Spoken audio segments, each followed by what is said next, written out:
Mar Magnifico Magsayo. Brian el Negro Mercado. Mark Magnifico Magsayo kontra Brian Mercado para sa isang 8-rounder bout. Hi, I'm Donnie Ahas Nietis, 4 Division World Champion. Please subscribe, Suntok Pilipinas.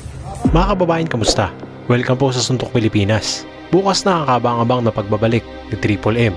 Yan ay ngayong linggo ng umaga, December 15, oras sa Pilipinas. Makakaharap ni Mark Magnifico Magsayo na si Brian Mercado.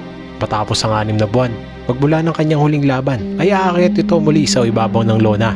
Ang ating kababayan na dating WBC Featherweight World Champion ay patuloy pa rin ang pagtahak sa inaasam na World Championship at masasabi nating napakalapit na nito sa katotohanan.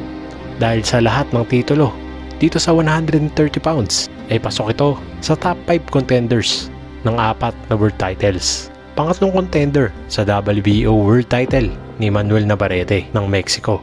Number 5 sa IBF title ni Anthony Kakase. Number 3 sa WBC Championship ni O'Shaquie Foster. At number 4 contender sa WBA world title ni Lamont Roach.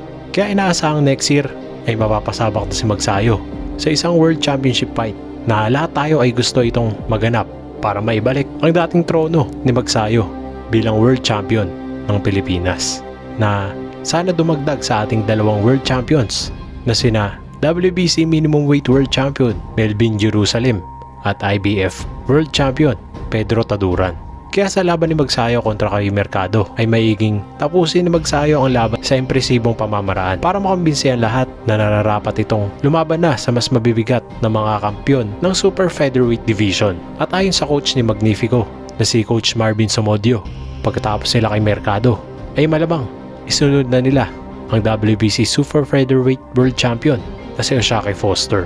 Magugunitang natalo ni Foster ang Mexicanong si Rey Vargas na tumalo naman sa isang mahigpit na laban kontra kay Magsayo, na pinaniniwalaan ng marami na nanalo si Magsayo sa laban kontra kay Vargas. At ayon kay Coach Marvin ay magandang laban ito kontra kay O'Shaquie Foster dahil mas mataas ang rank ni Magsayo sa WBC at maganda daw ang kondisyon ni Magsayo dahil araw-araw ang training nito magmula nung manalo kontra kay Ramirez.